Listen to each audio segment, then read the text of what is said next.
Welcome back. Today we're going to be painting this gorgeous fall inspired pumpkin painting. I've included a free printable outline of my pumpkin sketches which you can get by clicking the link in the description, and it's really easy to print this out onto watercolour paper and get started. All you'll need to get started are watercolour paints, some watercolour paper, a medium round brush, a small detail brush and some metallic paint or a pen. Okay, so first things first, we're going to mix our colour palette, and I'm going to start by mixing up the lighter sort of beige taupe, a yellow ochre, a little bit more peach, and then a peachy. And that's always a good tip to kind of go through the colours as you see them getting lighter or adding more pigment. So obviously these two are very close to each other. These two are, this one you might say is a little bit darker or has a slightly darker pigment than this one. And then finally we'll add our peach, and then we'll do our blue and our green after that. So I'm going to start with, I've got a little bit of buff titanium here, which is a really good colour. I think this is a Daniel Smith watercolour. I prefer tube watercolours, which I've then squeezed into this palette, which looks incredibly messy, but it certainly is very good in terms of a mixing palette, because you've got these wells that are sloped down for the pigment. You can put quite a lot of water in the top. Let me just move that one into camera so you can see you can put quite a lot of water in the top. And then you can also mix on here, which is very handy, but for the purpose of this one I'm going to mix in here, so I'm going to just leave it probably straight from the pan in this instance, which I don't normally do, but buff titanium is a particularly nice colour. So the next one, I'm going to start by picking up a little bit of this yellow ochre here, which I don't have an awful lot of. I need to squeeze a bit more in, but I should be able to get a little bit of that.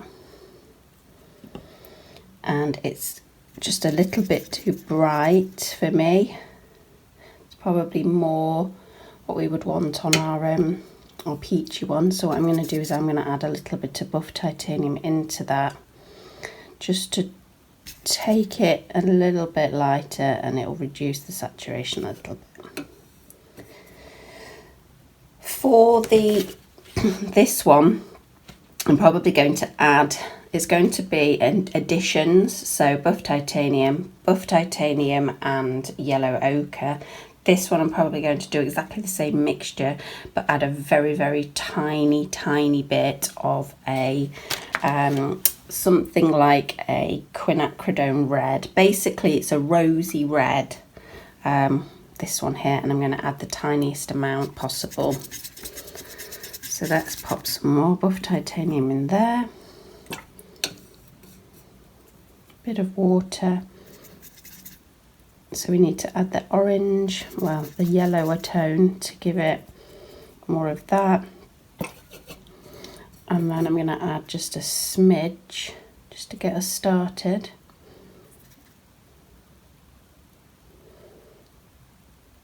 Can you see how that's just peached that up? I barely put any on. I really barely put any on, because what we're going to do for the next one is we're going to put a lot more on. So we'll do the same. We'll put our buff titanium in.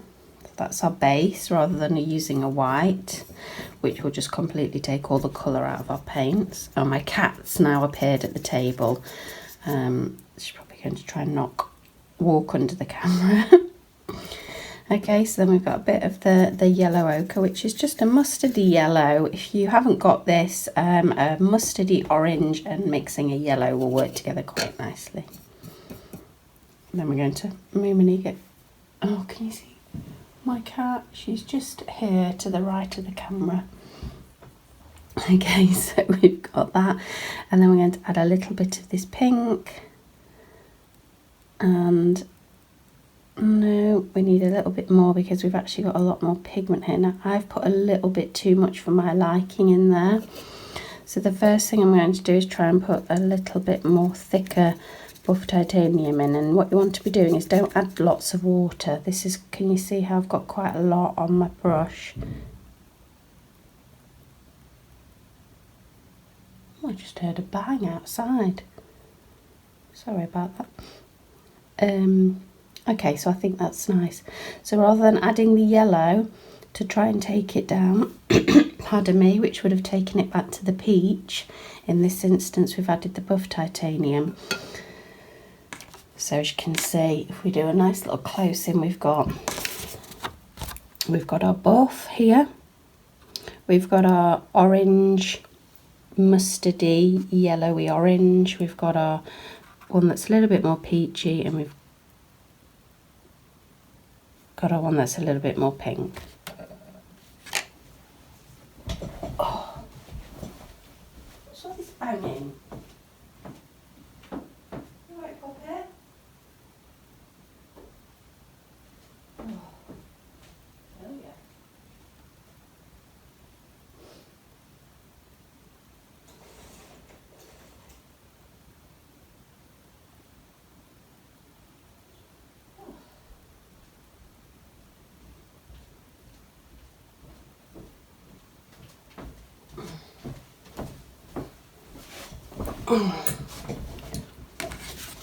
Okay, so we've got our buff titanium, which has given us our beige, our nice beige buff colour. Our slightly more orange even more, and our slightly more peach. So in the last two colours that we're going to mix up are our green and our blue. Sorry, I've just knocked that camera. Okay, so the last two colours we're going to mix up are our green and our blue. So I'm going to start with my blue. For this blue, I started with a base of a Prussian blue, because no, I didn't. I started with the base of an indigo, and I put a very small amount in for an indigo blue. And the reason I like indigo blue is it's quite a sort of, you might say it's a smokier blue, like what people might think of a midnight blue. And then, now we're not going to lighten this with anything too light pigment wise. We're actually just going to try and lighten it by using very light washes with plenty of water. I only have one green on my palette. I'm not a big believer in greens out of the tube. It's simply because I get most of the nicest greens by mixing my own, but I do have this one Prussian green because it's a lovely foresty green, and I'm just going to put a tiny dab of that in there. And I don't know if you can see the difference because it's very hard in terms of seeing blues without popping them on a piece of paper. If we have a look at that, there we go. And then I'm just going to pop a tiny bit more green in. You see a little bit more green maybe.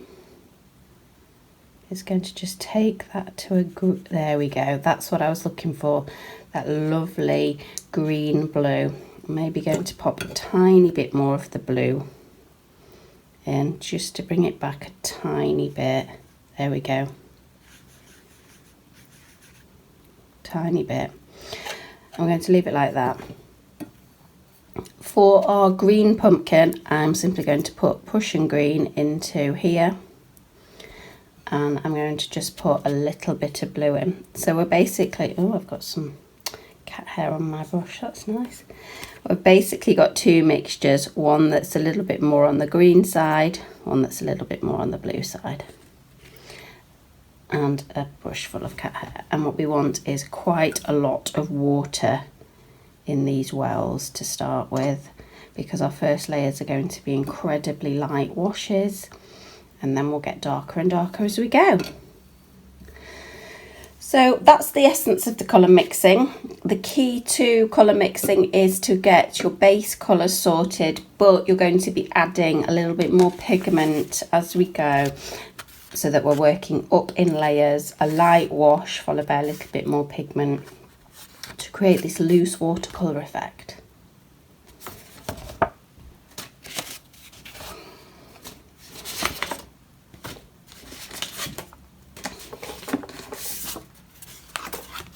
One thing that you can do if you are happy that you have enough pigment is you can create yourself a little swatch card just to test.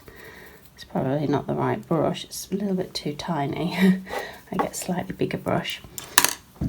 One thing that you can, oh, I've now just dropped my brush.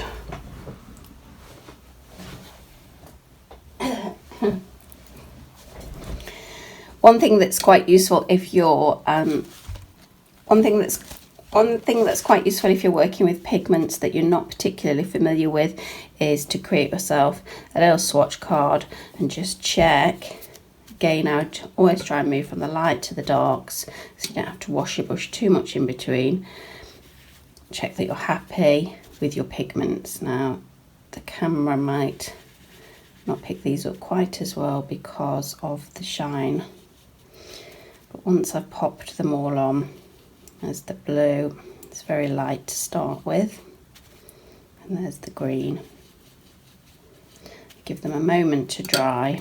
Okay, so now it's time to move on to our piece and create our first layer of our pumpkin. So the key to the first layer of the pumpkin is to place a very light wash over the pumpkin shapes. You don't want to be too bothered about keeping in the pumpkin lines exactly. I'm just going to find my example that we were using. There we go. You don't want to be too bothered about keeping in the pumpkin lines, and you don't want to feel that you need to cover all of the spaces. A few gaps work quite well. So I would take a smush, put a bit more water on your brush, and I like to say smush. So smush is just sort of there you go, don't be afraid to just sweep over. I've gone out the lines a little bit and I haven't got as much pigment down there, and that is the best thing. Just leave it like that, do not worry. It's the layers that build up that beautiful technique. So this one was my slightly more orange one. So I've got a bit more water there. I'm going to leave it like that. I've got a little bit of an indent there, which is nice, and a little bit there. Imagine you're painting, pardon me, blobs. Just random blobs of, these cat hairs in my brushes are so annoying. Imagine you're painting random blobs. This is an oval. I'm just going to swoosh in an oval, like so. It's puddled together. It's left a couple of gaps, but I quite like that. Really don't be afraid to feel free in your paintbrush and be organic in the way that you are putting your paint down. You might want to do, in this instance, a couple of extra dots. What you'll get is some darker bits as the paint pulls together. So the final couple, our blue one, our bigger one. Now this doesn't appear very dark, but do not worry. The first layer is light. And then the green one. Okay. Now here comes the real test of patience. You painted for probably less than a minute and you're going to have to leave this to dry. I know, you want to just get on and paint, but unfortunately you need to go away for at least 10 minutes. That sounds quite brutal. You need to go away.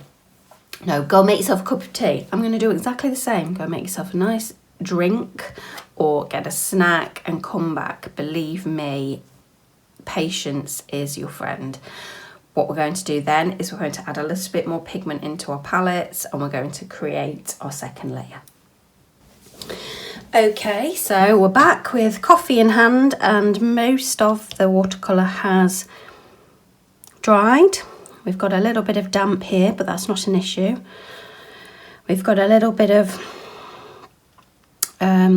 pattern appearing here, which is quite nice. This is due to the fact that we've mixed a couple of different pigments together. There's lots of different reasons why this could have happened, but I wouldn't be too concerned. I think it gives it quite a nice look. We also put some pools of paint here, which gave it time for the water to do its thing.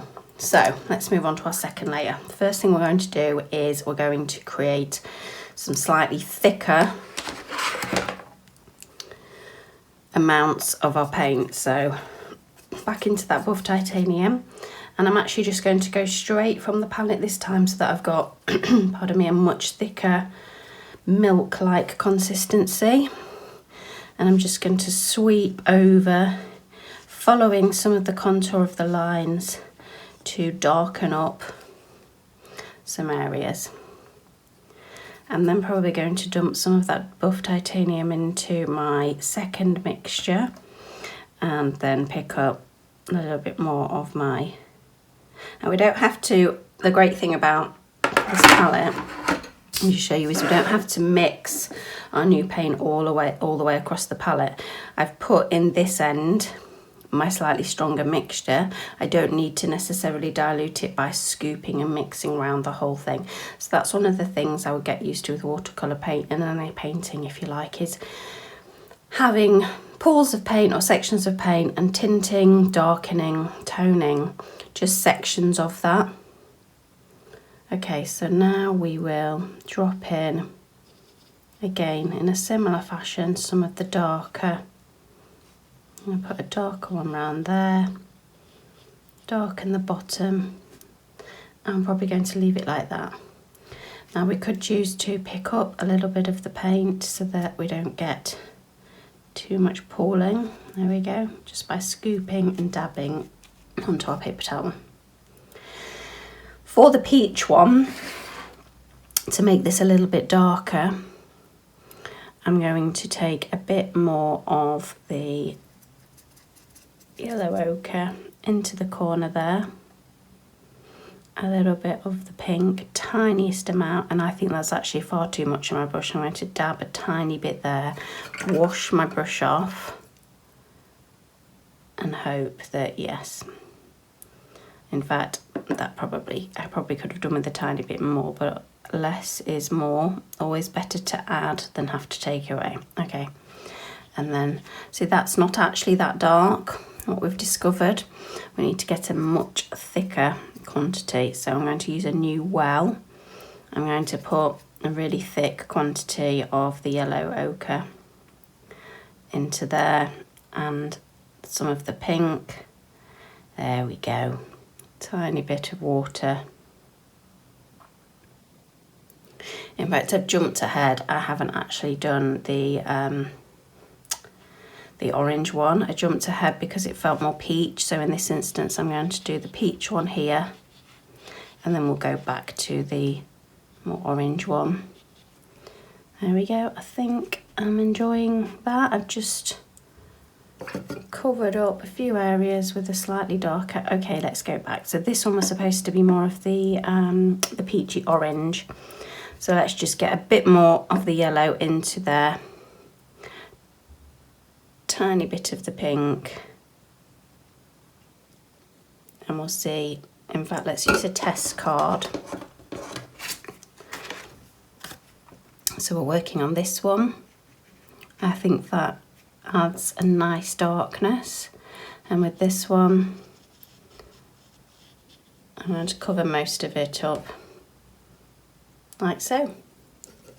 Got a little bit of pooling at the bottom. I'm just going to grab my brush and just let that soak in, dab that. This is another wet technique, is to actually lift paint off in certain areas. So we could scoop along in a line like this. And can you see, it's created a couple of really fine lift patterns in that colour. That looks really pretty. The green and blue shouldn't be too difficult because we know that it's just a little bit more Prussian blue into this one, and it will give us a darker blue.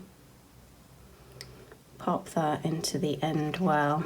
That's maybe a little bit too dark for my liking. A little bit more water. You can always do a second and third layer if you're not sure. So with this one, I'm going to drop in around the bottom and around some of this side here, some of the darker. Concentrate quite a bit of the dark at the top area, and I'm probably going to come back and darken this up a little bit later. Let's pop our second layer of our green in. I'm just going to do a little test. I think that's it. The green was actually already quite dark, so yeah, possibly something like that.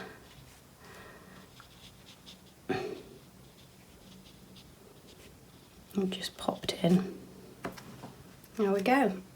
The key with this is these first two layers are supposed to be very abstract. The way that we're going to pull this together is by adding in the stems of the pumpkins or the gourds, and then redefining the shape using our gold detail to give that outline and texture to the pumpkin. So once again, second layer, time to let it dry. So now this layer is dry, we're going to add in the darker stems. So for this, I'm simply going to take, I've got a little bit of a medium brown. Let me show you that a little bit closer. So I'm just taking a very medium brown. Just do a little swatch here for you. As you can see, it's not particularly reddy brown, it's very in the middle in terms of browns, but what we need to do is make sure it's quite a thick layer, a thick paint. So I'm going to go straight from my paint well in this instance, using a much smaller brush with a lot of water, a lot of paint and a little bit of water. And once I think I've got a really thick, that should do, I'm just going to, with the tip of my brush, just create. Now you don't feel you need to join these up to the paint. In fact, if you leave a little bit of a gap, it's going to make it probably look a little bit more visually appealing. And we don't need to keep dipping our brush back in, we should have more than enough on our brush. As you can see, there's still quite a lot of water there. For this one, pop it somewhere here, like that, because we've actually got a bit of the back. I'm actually going to lift a little bit of this first one so that it doesn't puddle too much, and actually it'll give us a little bit of light and dark on that stem, like so. So this is the last bit to let dry, and then we're going to start working on the metallic portion, and then we might come back with some extra darker areas in terms of the colours. Now for metallic bits, there's a couple of different options. I have a set of metallic watercolour paints from Amazon. I'm not sure what brand they are, but they work particularly well. This Winsor & Newton gold ink's also something that works well. I'm not going to use it simply because mine's settled quite a lot and it's quite an old one, so it's going to take me quite a while. It's also got almost a little bit more of a green gold tint, if that makes sense. You know, when gold's a little bit too green, whereas I want these to feel quite warm, so I'm probably going to use something like this one at the end or this one at the end, so that I've got these warmer gold accents. Equally, I've got here some jelly roll pens. I've got a gold one here, I think I've got a bronze one somewhere. These work particularly well. The only thing you do need to know is because these are mono lines, you're going to need to go back and forth to create a little bit more variation. However, with the paints, obviously using a fine detail paintbrush, so something like this, or a slightly longer one, a rigger. Don't worry about this being splayed. Once I give it a little wash with some water, it'll turn into a lovely fine point. Beautiful for making sort of sweeping actions to add the gold. So I'm going to use one of these. Now we do want the gold quite thick, so what I would suggest with this is to, if you are using metallic water paints, one thing I like to do, I'm just going to put this over here so I don't spray my picture, is I like to spray a little bit of water, a tiny bit, can you see, maybe that, into it, and then I'm going to leave that to soak in for probably about 5-10 minutes. You can give it a smush around with your paintbrush, but what you don't want to do is waste a lot of the paint, which will inevitably end up going into your water. So I like to leave that for 5 minutes or so, just enough time for the brown to have dried, and then we'll come back and this will have thickened up and soaked in here, and we can add our gold accents. So now that our brown is dry, we will be adding some of our gold, and as you can see, it's a really nice thick. I'm going to give that a little test on a piece of card. Can you see that's a really nice thick paint, and that's going to give us some really thin and then thick strokes. You don't want to overload your brush because this is highly pigmented. And then what we're going to do is we're going to follow some of these lines like this. I'm going to follow some of them with thicker, then moving to thin, and then maybe thick. So I'm just pressing to give a little bit of contour to the shape, breaking the lines up like so. I'm just going to put one over that sketch mark, and then what I might do with is just pop a few little lines like this, just to suggest a bit more of the form, and a little bit going up into the stem, a little bit on the bottom. With this one, I'm going to do a little bit more line work, because we do have quite a few different lines, so I'd like to outline quite a few of them. But what I'm not doing is I'm not starting them all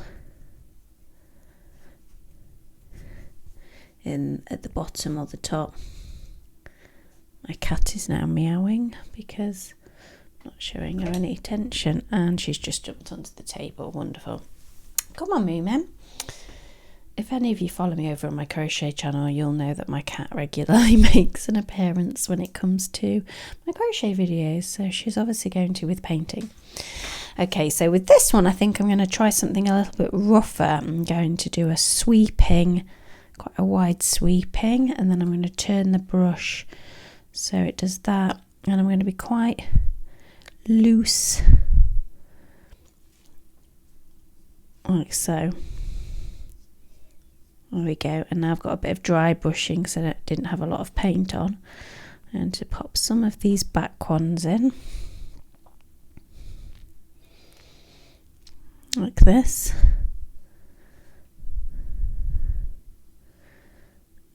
And maybe a little bit of that one. Oh, I like that one quite a lot, that's come out really well. And once we darken up some of the areas afterwards, once the gold's dried a bit, it's going to look really nice with this one. Just keeping it quite standard, but I'm going to put a couple of lines going this way at the bottom and a couple like so.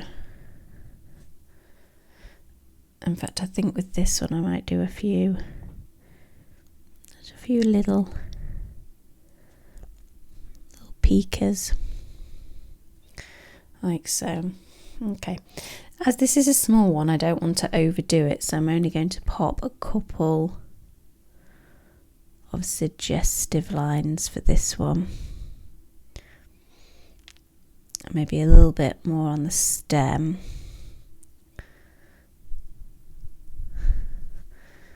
And then a couple of tiny. There we go. And then with this one, what I think I'd like to do is maybe quite a thick one here. And the same here. And then some thin ones around the outside. And with this one, I've actually gone, can you see? Haven't followed where the paint was. I'm using that sketch underneath. Oh.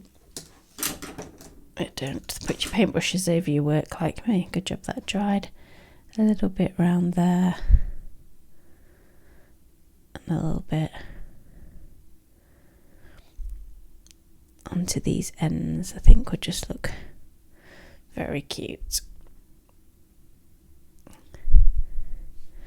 Okay, a couple more little little details. I'm liking that a lot. So there's a couple that I'm going to pop some extra little dark bits on, namely the blue one. So I'm going to wash my brush out and I'm going to pick up a little bit of that indigo here. Just going to test on a brush, on a piece of card, sorry. Come on, Moomin. Come out the way, my cat. She's walking across the screen again. Well, hopefully you only saw a bit of her fur. Okay, so I like that in terms of darkness, but what I don't want to do is I don't want to use this small brush to touch up. I'm actually going to use this brush here, which is a little bit bigger, so I can just add in a couple of darker areas. So a little bit more water, just to really set off some of that gold. Possibly a little bit more at the top.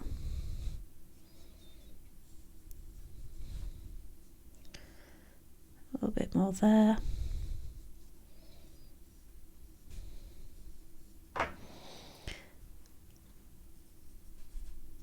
A little bit more at the bottom. Perfect. That looks really nice. Really nice and contrasting. So I'm really happy with that. I'm happy with this one certainly. One thing that I probably will add onto this one is just a little bit more of the gold detailing in terms of some dots up here, because this is such a light one. A few little spots, because it's not got a lot of colour to it. You can get away with a little bit more texture on this one, I think, just to give it a little bit more. Maybe a couple of little lines to the side there. Fabulous. So I'm really happy with that. Although we've got a couple of sketch marks, I think that still gives a little bit of extra to the painting. Unfortunately, I've got one cat hair there to be gone. So all that's left to do now is a juicy bit of tape peeling, which is always a delight. Always remember to pull away and keep it flat. It stops your paper ripping. Although if you have got a decent watercolour paper and some painter's tape, you shouldn't experience any issues of the sort. Thank you ever so much for watching. It's been great to paint along with you. Please subscribe if you're interested in more easy watercolour videos with free printable outlines. And here we have the final product, perfect for your autumn fall decor.